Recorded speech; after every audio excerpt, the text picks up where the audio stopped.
Mr. Simpson has now come back to the courtroom. We, the jury, in the above entitled action, find the defendant, Orenthal James Simpson, not guilty of the crime of murder.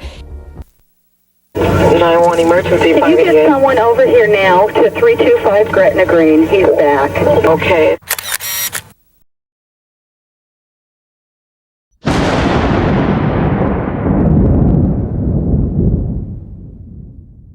At 10:15 on the night of June 12, 1994, a neighbor in the Brentwood neighborhood of Los Angeles took her dog for a late walk. On the path near 875 South Bundy Drive, the dog stopped. It had found blood. And then the neighbor found the bodies. Nicole Brown Simpson was 35 years old. She was lying at the bottom of the steps outside her condominium, her blonde hair fanned around her. She had been stabbed so viciously that she was nearly decapitated. Ron Goldman was 25 years old. A waiter at the Brentwood restaurant Mezzaluna, where Nicole had had dinner earlier that evening with her family. He had driven over afterward to return her mother's eyeglasses, which had been left at the restaurant by accident. Goldman's body had been stabbed nearly 30 times. Both bodies showed defensive wounds. A river of blood, one neighbor described it. Ron Goldman had died fighting. The evidence against OJ Simpson was extensive. His blood was found at the murder scene. Verdict. Blood, hair, and fibers from Brown became a star off the field in a way that no black athlete before him had managed in quite the same way. He appeared in most memorably in the Naked Gun comedy series, where his comic timing was jars, sprinting through airports and television commercials that ran for years. He did color commentary for Monday Night Football.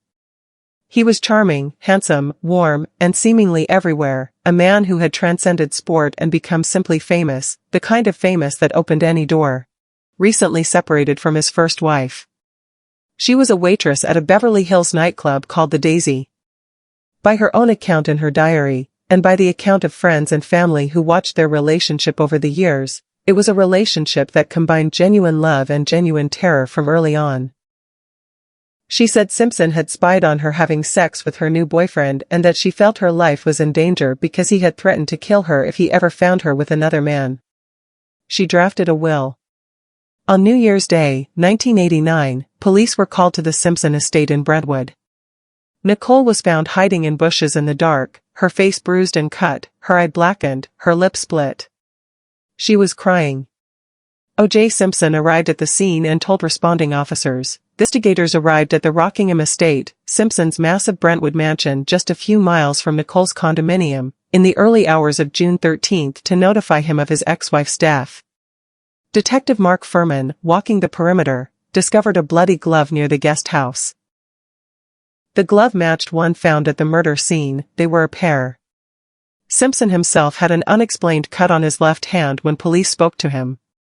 He gave inconsistent accounts of how he had received it. On June 17, prosecutors ordered Simpson to surrender.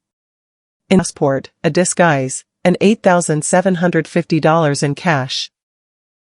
The California Highway Patrol spotted the vehicle on the freeway and began following it. Cowlings called 911. He told dispatchers that Simpson had a gun to his own head. The attempted escape. OJ Simpson on trial for 2 grisly murders. He killed her because he couldn't have her. After 9 months of riveting twists and turns. How about that, Mr. Fung? If it doesn't fit, you must acquit. The one moment. We, the jury, find the defendant not guilty of the crime of murder. That mattered most. Now, more than 20 years later, go behind the scenes and outside the courtroom for reaction. People said, Detective Mark Furman.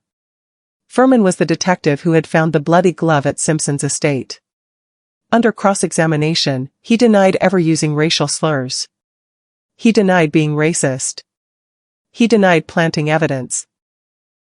Defense attorneys then played tape recordings, interviews Furman had given to a screenwriter years earlier, in which he used the N-word 41 times in 2 hours and described, in news segments, and consumed the national attention so thoroughly that the Russian President Boris Yeltsin's first question to President Clinton when they met in 1995 was, "Do you think OJ did it?" On October 3, 1995, the verdict was read. Not guilty on both counts. After the verdict, polls of public opinion broke down along racial lines. Whites were largely dismayed by the jury's decision, whereas the majority of African Americans supported it, seeing similarities. You say on your oath that you have not addressed any black person as a nigger or spoken about black people as niggers in the past 10 years, Detective Furman. That's what I'm saying, sir. So that anyone who comes to this court and quotes you as using that word in dealing with African Americans would be a liar, would they not, Detective Furman? Yes, they would. All of them, correct? All of them. He wrote a book, later pulled by its own publisher after public outrage, titled If I Did It, Confessions of the Killer, which described, in first person, how he hypothetically would have committed the murders. The Goldman family was eventually awarded the rights to the book through bankruptcy proceedings. They retitled it If I Did It, Confessions of the Killer, and published it themselves. The word "if" on the cover was printed so small it was nearly invisible. In 2007, Simpson was arrested in Las Vegas after leading a group of men with guns into a hotel room to retrieve sports memorabilia he claimed had been stolen from him. In 2008, he was convicted of armed robbery and kidnapping and sentenced to 33 years in prison. He served 9 years and was released on parole in October 2017.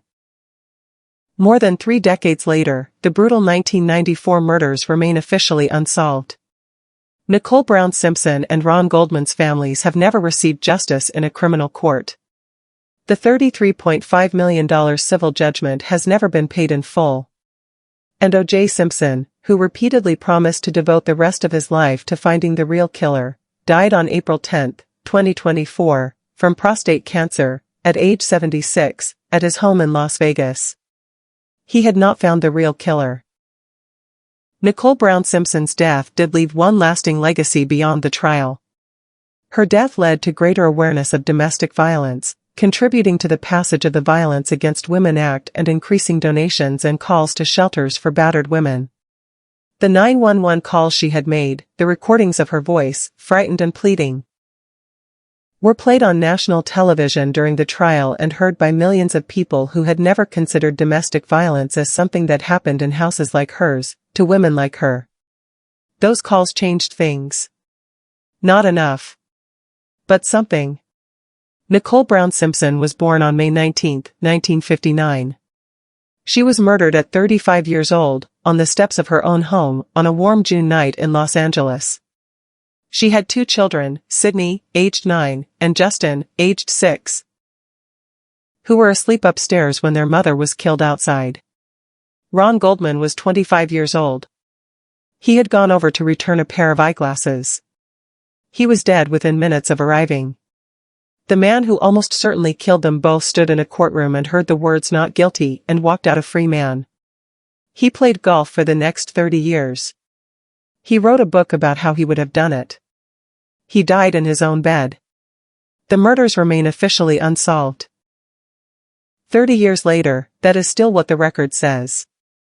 Unsolved. As if the answer were still a mystery. As if the whole world hadn't watched.